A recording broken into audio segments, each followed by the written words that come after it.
The Prime Minister. Mr Speaker. Justice today was delivered in New Zealand to the terrorist and murderer for his cowardly and horrific crimes and attacks on a Christchurch mosque. The world must never see of him or hear from him ever again. All Australians were and remain horrified and devastated by his despicable terrorist act. New Zealand is family to us in Australia. Today we send our love across the ditch, and I had the opportunity to pass on those wishes directly to the New Zealand Prime Minister earlier today.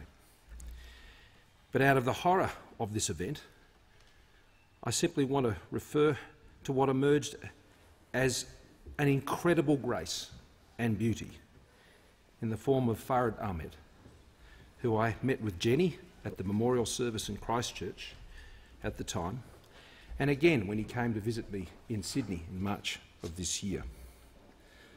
Farid lost his wife that day, and his message and response was not one of hate, but one of hope and of love. He is truly one of the most inspirational people I have ever met. Incredibly humbling just to be in his presence. I pay tribute to the Muslim community of New Zealand and also of Australia, who have supported each other in these very difficult times. And today will be a time when it all comes back and it hurts again, in a way just that bit more than it ordinarily does. But the way they have done that reflects the goodness of their faith. You have been a light answering a terrible darkness. God bless you, New Zealand, our whānau this day.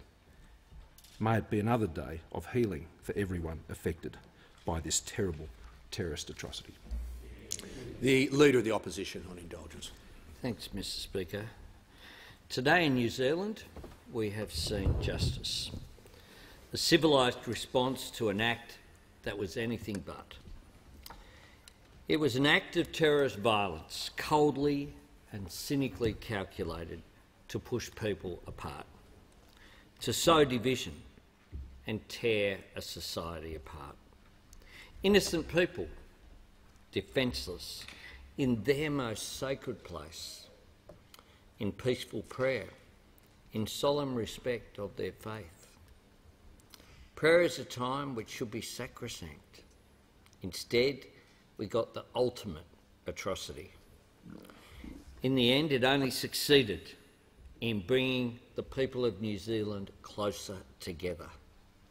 We will not say the killer's name.